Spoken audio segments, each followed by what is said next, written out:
Have you ever felt like your marriage is on autopilot and barely surviving? Maybe you have a good marriage, but you want to experience greater passion with your spouse. I want to help you with my new book, The 4 Laws of Love. This book is everything I've learned in over 47 years of marriage and 40 years of marriage ministry. The 4 Laws of Love outlines the 4 foundational pillars upon which God designed marriage. My own marriage was on the brink of divorce until I learned to put these 4 laws into practice. This book will help you recognize the original intent and purpose of marriage, which in turn will inject new life into your relationship with your spouse. I encourage you to get the 4 Laws of Love today by going to 4lawsoflove.com or wherever books are sold. Hi, this is Jimmy and Karen Evans with MarriageToday. This podcast is dedicated to equipping families with the teaching and tools they need to succeed. We hope you enjoy this episode and subscribe for more marriage-building content.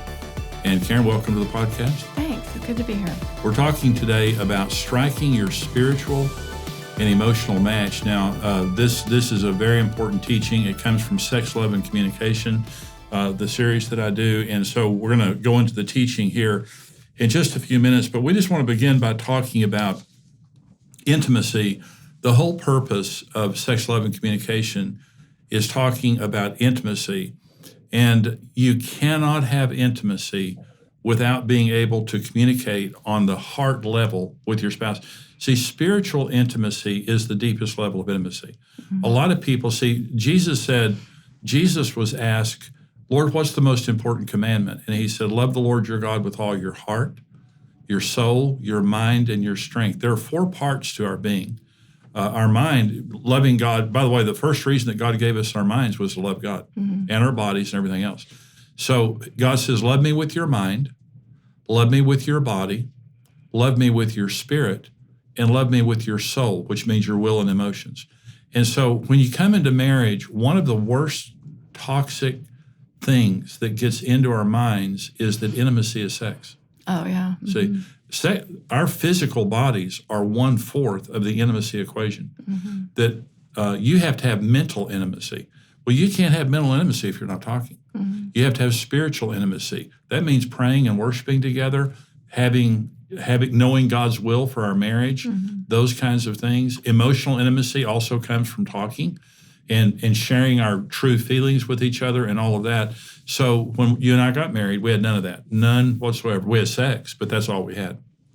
And the sex wasn't as fulfilling because we didn't have any other elements in our marriage. Mm-hmm. So if you... Well, and I think, though, part of that's true, but the other part is one of the things I've always thought about our relationship when we first, when we met and then through the time was that, honestly, we did communicate well. We communicated well, except when you didn't understand me or you didn't, or you were being dominant. I don't want to talk about that because I don't see it the way you see it. And, so I agree with you. Communication is huge. If you're not communicating about everything, like your values, like that's why we have pre-marriage counseling, because you need to know each other's values. You need to understand each other from the perspective of, what do children look like in your marriage? What does money look like in your marriage? What is sex, communication, how you can have fun, in-laws? All these things are so important to be talking about and come into a balance of respecting each other, but also talking about it. And, for you and I, that's what we did. And from my perspective, though, I shut down because of the dominance that happened at the beginning of our marriage. And I just thought, it's just too hard. It's just too hard to have feelings and express how I want to feel because you weren't respecting them and you didn't understand them. And so I did. I shut down and I didn't want, I decided I'm going to try to be a better person with God and hopefully things will change. But I think it's just so important for you to get help. And that's why, outside counseling, again, sometimes you may just have to have some outside counseling. Absolutely. Getting help is not a sign of weakness, it's a sign of wisdom. Mm-hmm. And we did not have outside help. It was a miracle of God that we survived it. But what happened, Karen, was when we began to be intimate, spiritually, emotionally, mentally, and physically, it transformed our marriage. Right. And, it truly... It was marriage the way that it was meant to be. And if you're struggling with these kinds of issues, just realize you're not alone. When we have marriage conferences, we just tell people we're all in the same boat. No one's perfect. We all have to deal with issues, but deal with them. It's not the fact that you have issues that causes a bad marriage. It's the fact that you're not dealing with them, or maybe you don't know how to deal with them. Well, we hope that this has been helpful to you today. Please subscribe if you haven't already. Leave a review. We love hearing from you. Now we're going to go to the teaching, Striking Your Spiritual and Emotional Match.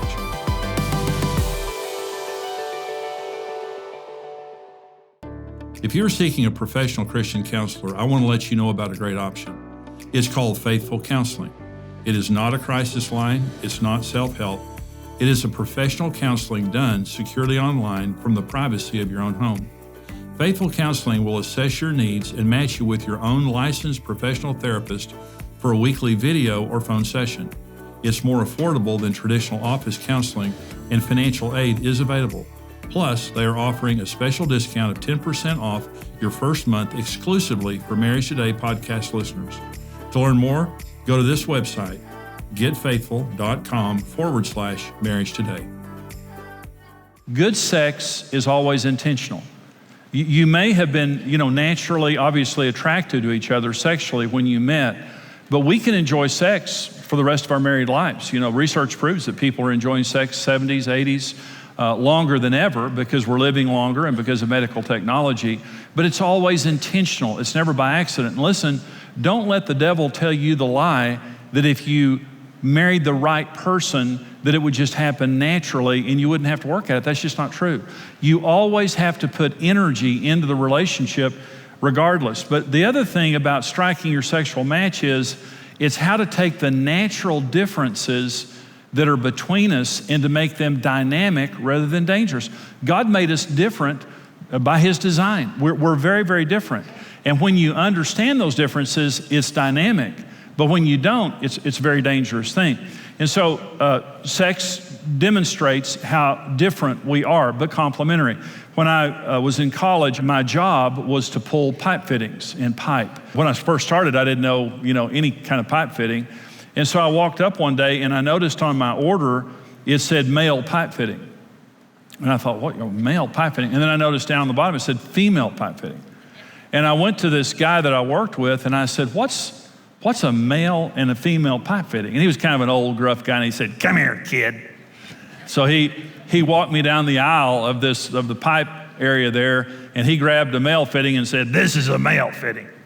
And then he grabbed another fitting and he said, this is a female fitting. And he put them together, and I thought, oh my gosh, hardware people are perverts.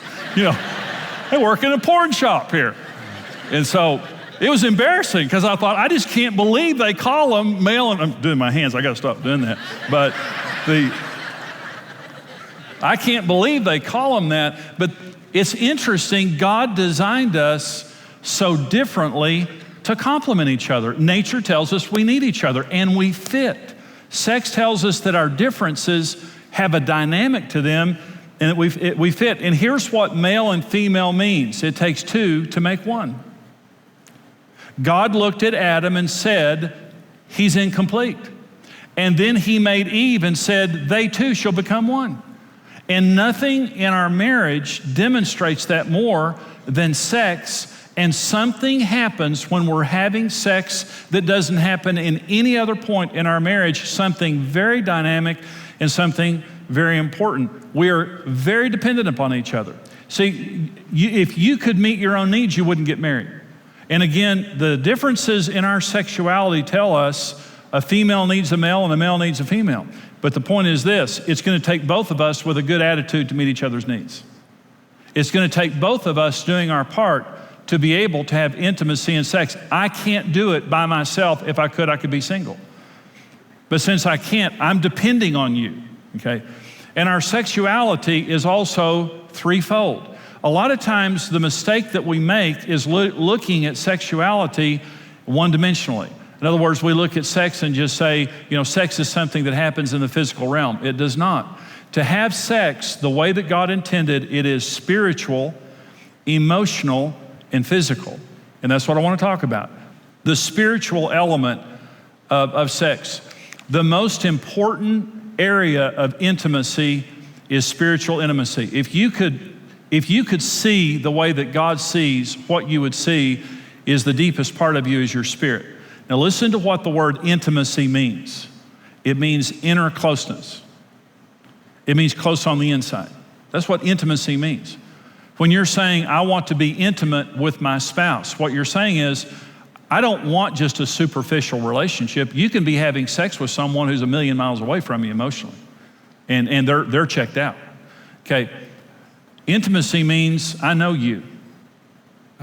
You've opened up your heart to me, and I've opened up my heart to you, and we're one. Now, when we're born, we are born with the spiritual void. Adam and Eve sinned, and they died spiritually.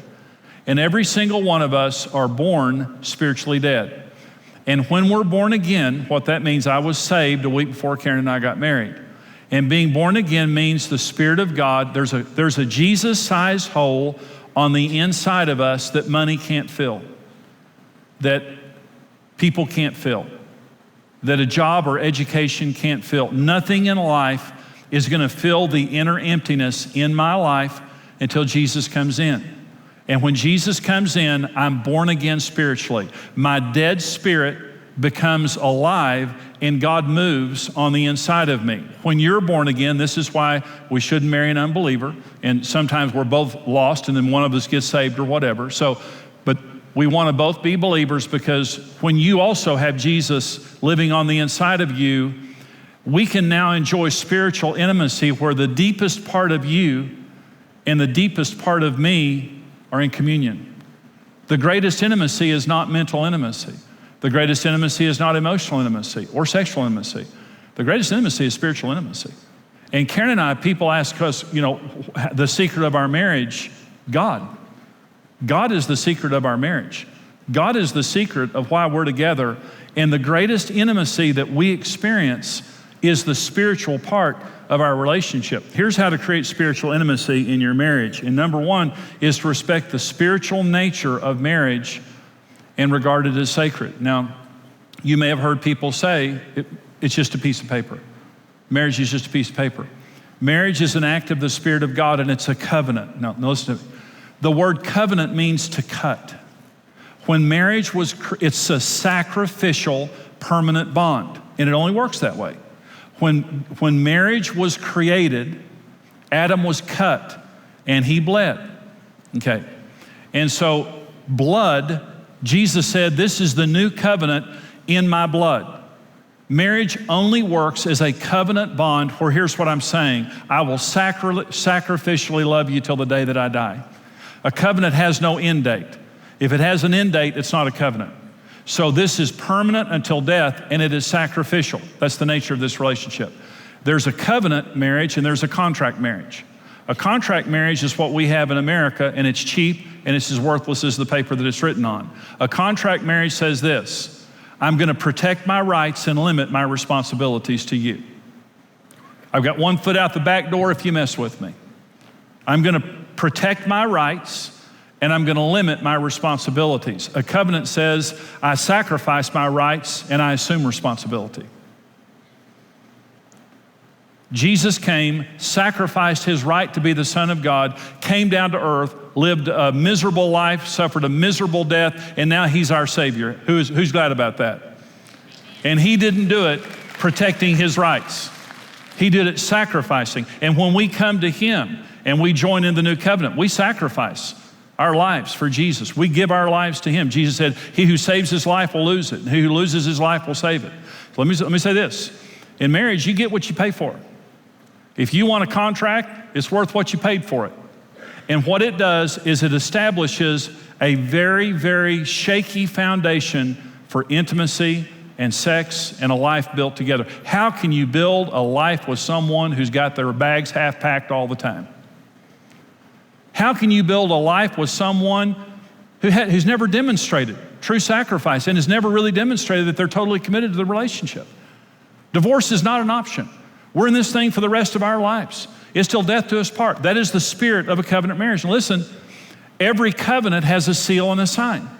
When God makes a covenant, every covenant has a seal and a sign. And they're sacred to God. Covenant signs are sacred. When God made a covenant with Noah, the rainbow was the seal and the sign.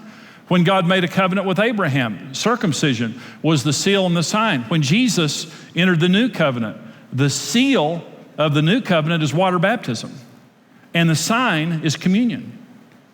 The Bible tells us that water baptism is the same, Colossians says, is the same as the Old Testament circumcision.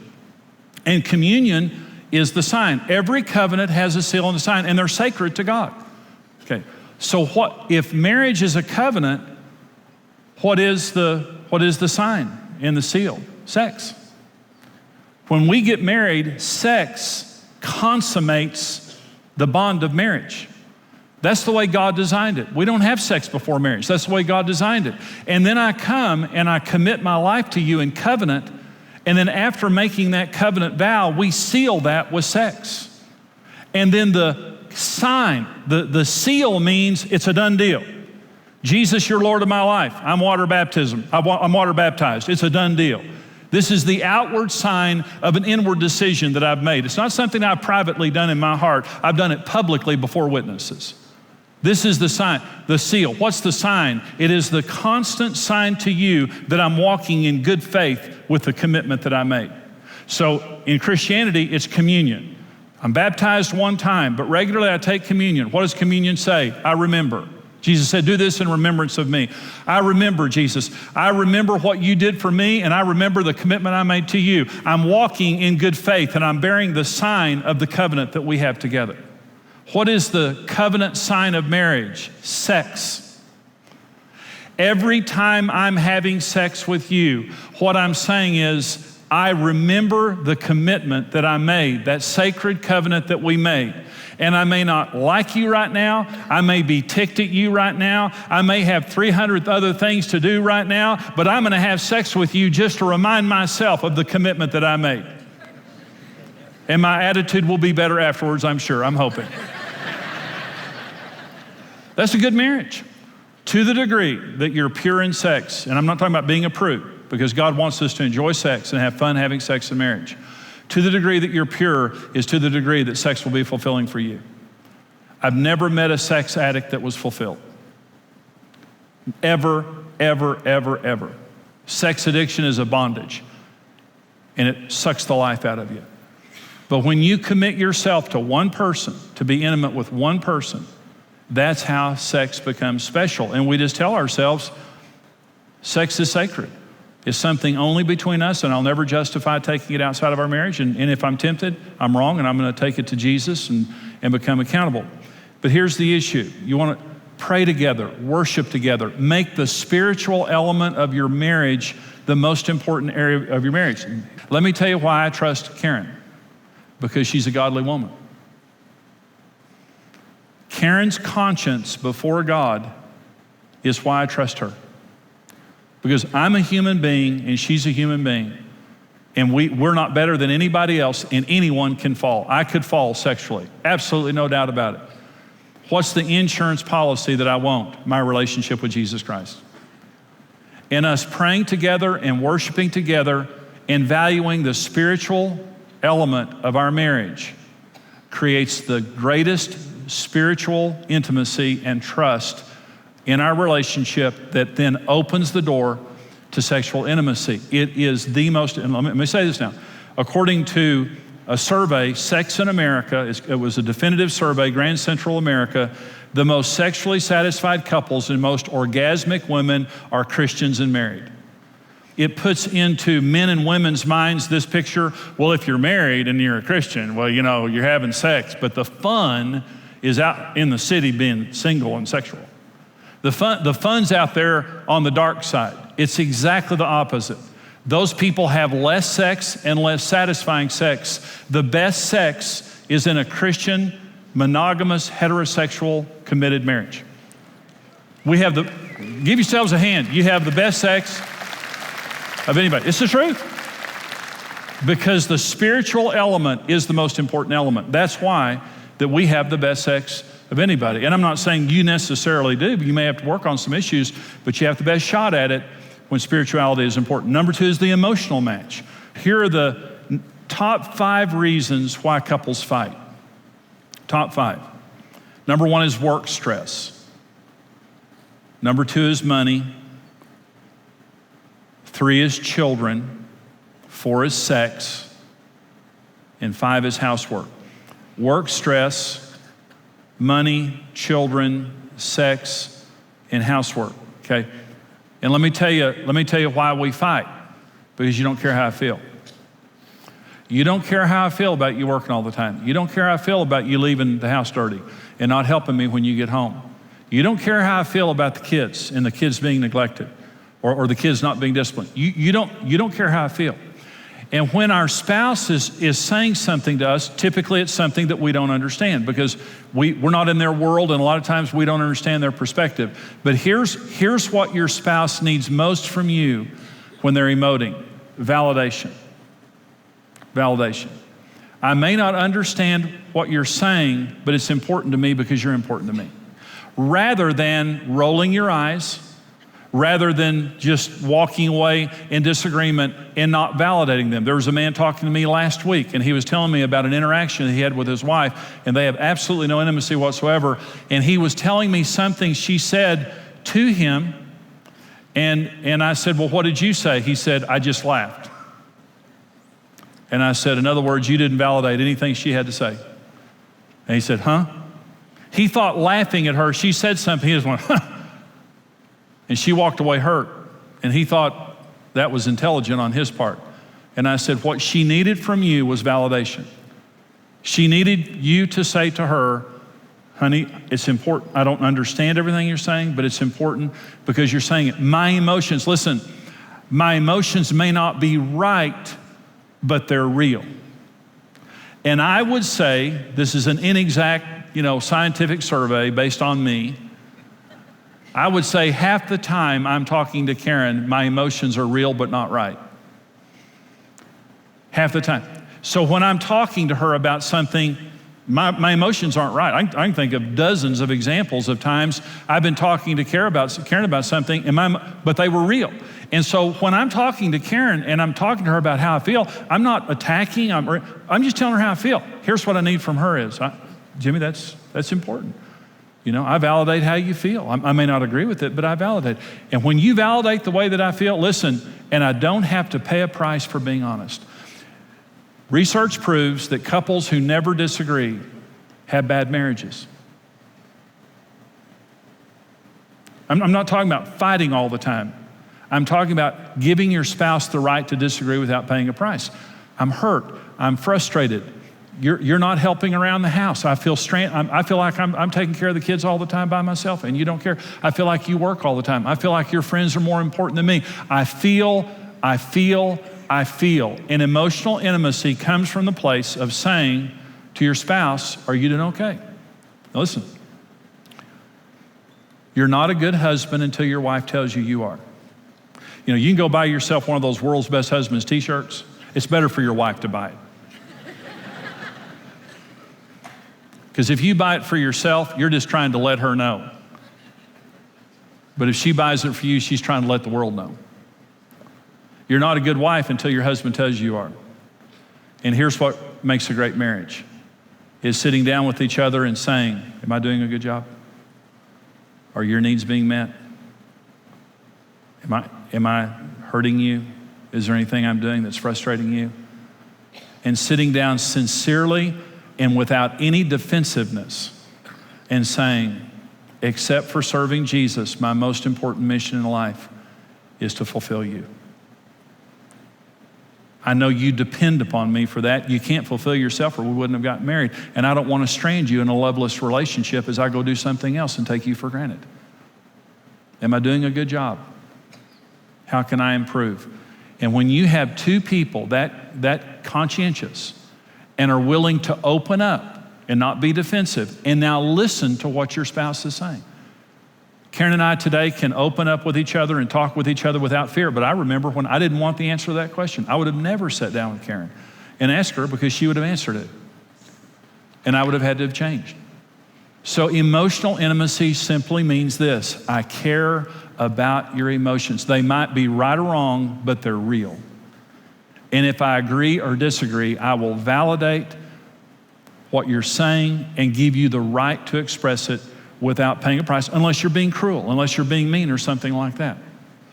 But I want us to have an emotional intimacy, and I want us to be our safe place to each other. Hey, this is Brent Evans with XO Marriage, and I want to thank you for listening to the Marriage Today podcast. We believe your marriage has a 100% chance of success if you do it God's way. If you enjoyed today's teaching and want to keep learning, hey, subscribe to the Marriage Today podcast and take some time to leave us a review. Your reviews help us spread the word and can encourage someone else in need. For more great marriage content, check out xomarriage.com, where you can see all of our marriage building resources, articles, and live events.